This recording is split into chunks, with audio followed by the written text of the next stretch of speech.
Welcome back to another episode of the One of Us podcast. And today, your co-hosts, Tatiana, Juan, Victoria, and Crystal are presenting. Just kidding, guys. You thought. How was that? What would you rate it? It was a little loud, but it was good. Don't quit your day job. I like the enthusiasm. You know, I had to go for it. But pop culture for today. I finally watched the beloved, impassioned, obsessed, culture obsessed movie that everyone has been watching, the K-pop Demon Hunters.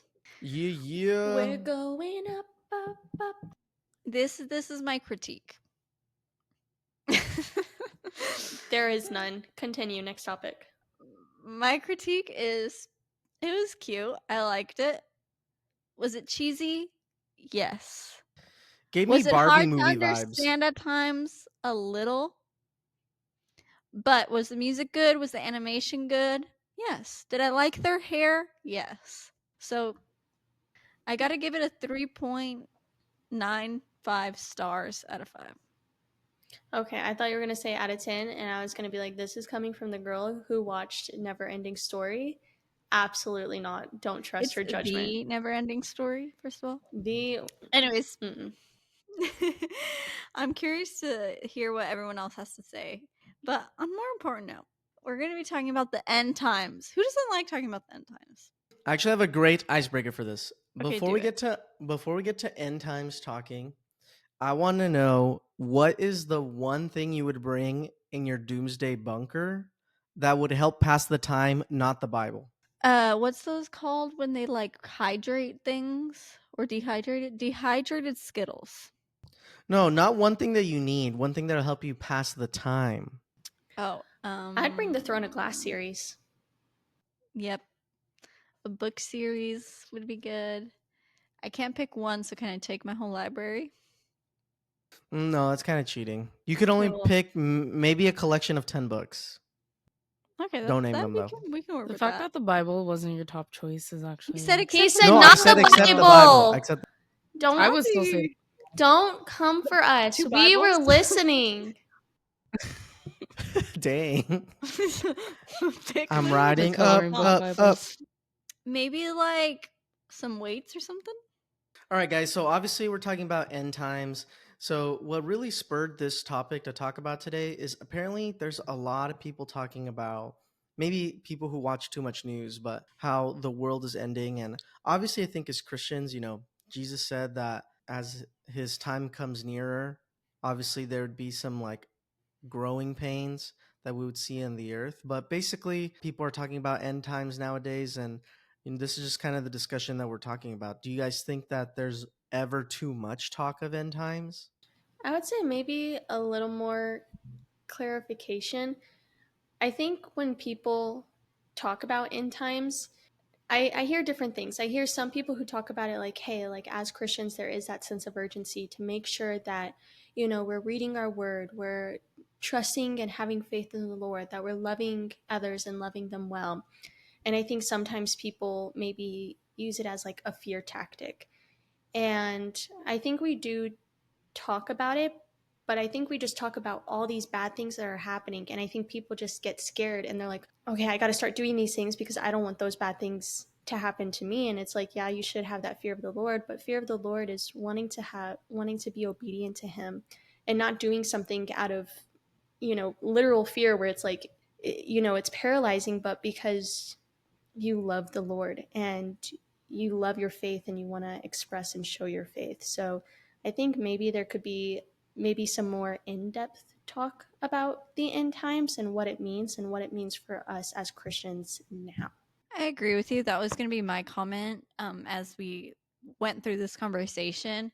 Was I think sometimes the talk around end times can be like almost like fear mongering, but in reality, if what you're doing in your thought process with the end times is wanting to be prepared, or like more like a sense of urgency, like there's not really much you can prepare for other than just living your life for the Lord every single day and living with urgency of like, wow, like my days and minutes and these moments matter to share the gospel with those around me and to love on other people well. And I need to take captive my time. I think that is really helpful and hopeful and something to look forward to. Like one day we're going to be reunited with Jesus. And that is something to look forward to, but also not be like, I want Jesus, just come back. Jesus, just come back. Like that's a good thing, but we have a role on this earth still. If we're not in heaven yet, our mission isn't done. Like each of us individually, like we're still here for a reason and a purpose. But to Juan's point, what do you think about the fatigue, like this phenomenon of end times fatigue, of like people feeling maybe like spiritually or emotionally just exhausted from the constant exposure to end of world news, speculation? You know, people are always making YouTube videos on this or like different looking deeply into like different prophecies and things like that. Scripture is telling us the things that are going to take place beforehand. But I think, again, it talks about how people are kind of using it as a fear based tool, not more, not a really a, hey, like, come get to know the Lord. Like, when you do things, you're going to do it out of obedience, you're going to do it out of faith, you're going to do it out of love. But also with the end times, we can't predict or say like, okay, like based on my calculations it's going to happen at this time. Rather, I think people are saying like it's going to happen soon, but in our terms, soon me when someone says soon to me, I'm thinking same day, like delivery. So when people are like it's happening soon, I think people start getting freaked out. They're like, oh man, like I slipped up today, I did this today. And so I think maybe people just need to say like, hey, like when we're talking about the end times, these are the things that are, going to take place. And some of these things are taking place now. When the Lord is coming, I don't know, but let's get prepared. Let's get prepared together as a community. And I think that's so great. What we have going on and what we have going for ourselves is that we have community. Let's do it together. Let's build one another up. Let's encourage one another. Let's not do something because we're totally doing it out of fear, but we're doing it out of faith.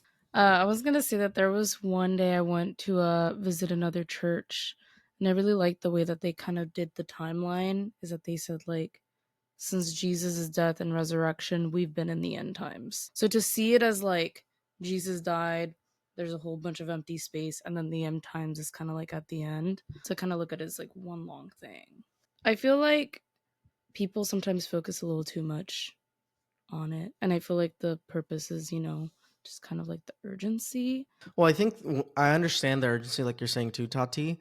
But when people talk about it like way too much, I think is like what everyone is saying is that people start falling into despair or like, why should we even, do righteousness or even, live life like, or some people sometimes they get kind of jaded with life and they say, well, I just can't wait till God to come. And that can breed this culture where you're not thankful for the day that God has given you because you're looking forward to the next era of Or time. or you're just being passive doing nothing because you're just waiting for Jesus to come back when that's literally Yeah. not the But every point. day's a gift. I mean, I'd recommend anyone who's like struggling or wondering in their despair about the end times to kind of read Second Peter 3. I think it's a beautiful passage about kind of what we're talking about and why God takes his time.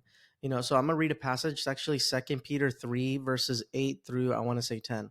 Do not overlook this one fact, beloved, that with the Lord 1 day is as 1,000 years, and 1,000 years as in 1 day. The Lord is not slow to fulfill his promise, as some count slowness, but is patient toward you, not wishing that any should perish, but that all should reach repentance. But the day of the Lord will come like a thief, and then the heavens will pass away with a roar, and the heavenly bodies will be burned up and dissolved, and the earth and its works that are done on it will be exposed. So I kind of read that passage because I think the beautiful part is that, yes, we have a hope in the end times, but in the in between time, it's kind of a blessing for everyone who doesn't know. Because the moment God knows, it's like, that's it. But I think we need to, as Christians, kind of frame this end times talk more as a hope than a despair. Yeah, and something interesting that I was looking online was it was saying that actually younger Christians are the ones that report more anxiety about like end times things such as like global crises, all these like end times narratives. Like it's actually younger Christians who are more like anxious about it. Within that population, it was saying almost like 60% of people say we're living in the end times, quote unquote. So I just thought that was kind of interesting that it's more like these like younger generations that are like sensing this and maybe don't have as much like peace just around it. And maybe it's lack of knowledge, right? Like what we're saying, like the more you read the word, the more you spend time with God, you understand his character, and you're not as fearful about these things. Should it raise a flag for you in terms of like, shoot, like I need to get to work, I need to be the hands and feet of Jesus? Yes, but no fear. And we're even told like what Vic was saying earlier, like we're promised like what's going to happen, like Matthew 24:6, like you will hear of wars and rumors of wars, but see to it that you are not alarmed, right? Or like 2 Timothy 1:7, for God gave us a spirit not of fear but of power, love, and self-control. So just if the things that you're watching, listening to, the news platforms, any other platforms, is creating just fear and anxiety over like what's to come in the future, then I guess my recommendation would be to kind of limit these things that are creating anxiety and more like just delve into the word and understand like what is to come and our role in it. Because too, depending on your theological like point of view on this as well, we're not even here for all of that. Like, like we're not even here post craziness, or at least for most of it. All this prepping and stuff for what? Do you, because I was thinking about this while you were saying that, do you feel like social media has a big play on that? Because I feel like back then, people didn't know immediately all this stuff that was happening around the world. Yeah, I think what happens is that when, I don't know, we're just forgetful people. When we talk about the end time, somehow we forget that God also called us to be the light and the salt of the earth, to be the kingdom come here till he finally comes and arrives. I think we kind of forget about that. So I think maybe why a lot of younger generation kind of have a lot of anxiety about the end times is because perhaps there's not a lot of emphasis from the church to be more the light and salt. I also think it's kind of like, just easy to be that type of passive person and wait for the end times than being a productive like member. And but I think ultimately that just has to do with, what media you're taking in.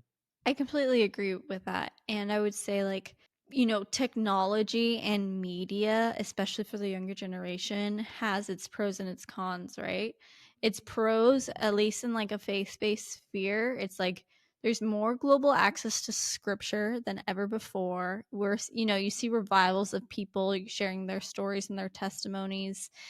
And really technology being used to spread the gospel, but I think it can also do the opposite in the sense of like if you're seeing all this content all the time of like all this stuff, horrible stuff going on to the planet, to people, to countries, to regions, to like animals, like all of this stuff, it can create a sense of like a lack of control, which is true. We have a lack of control, but we trust in the one who has control. So I think that should like reinvigorate us. But I definitely think the fear is tied to maybe lack of knowledge or lack of maybe misinformation.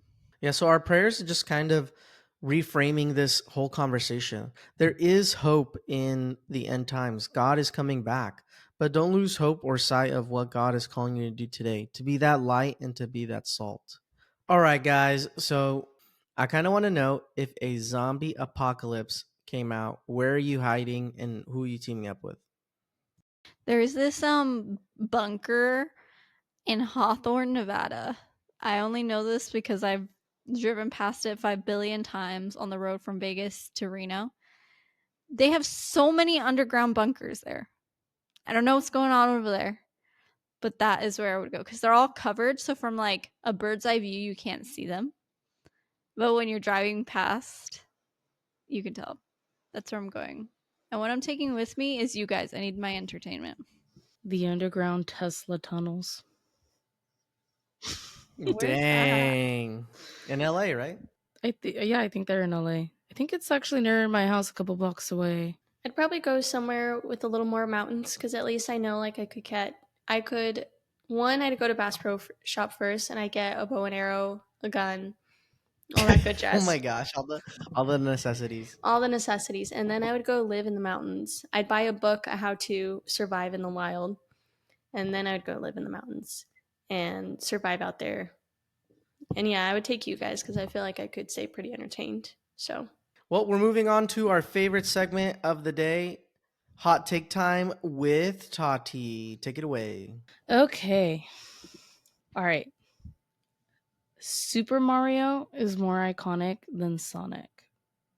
Yes. Yes. Move Dang, on. what a video game take. I'll say yes too. Only What's that because other he one has that better the games. wrestling? What's the other one that's wrestling? You know what I'm talking about? Super No, I Smash? Yeah, what about those two? Between Mario Mario and Super Kart. Smash. They're both Super Smash Nintendo. But that's a Dude. Mario game. That's a Mario game. This one I thought of because I remember when I used to do movie nights and we would always get snacks. It's always one or the other. Which one is more elite? Pizza rolls or pizza bagels? Pizza rolls. Hands down, pizza bagels. I am gluten free. Pizza bagels are so good. Pizza rolls are way better. Nothing. Pizza rolls are like Crystal, wannabe have Hot you at Pockets. least tried them? I know nothing that Crystal you guys can't speak of. try them. I tried pizza rolls 80 million years ago, but I don't know what pizza bagels are. Pizza bagels is It's like a bagel, and a but with pizza. a pizza on it. I don't know if I like that concept. It's But they're just way tiny. They're better. like this big. Pizza rolls for the win. Okay, baby. I have an additional hot take. I know I'm stealing the Vic is limelight. here. Hold on. Vic is here today because of pizza rolls. That is what Time out. I- I have a Okay. genuine question. I used This to is a genuine guilt question trip. about pizza. I used to blackmail my brother and sister with pizza rolls and chocolate milk. I need to know this. Are you guys team pizza or team cheesy bread? Pizza. I'm team cheesy I was bread. gonna Sorry, say guys. cheesy bread. Little Caesars tries to convince you it's pizza so hard, it says it twice. Pizza, You pizza. stole that from a comedian. I heard that at a comedy show once. Yeah, call her out.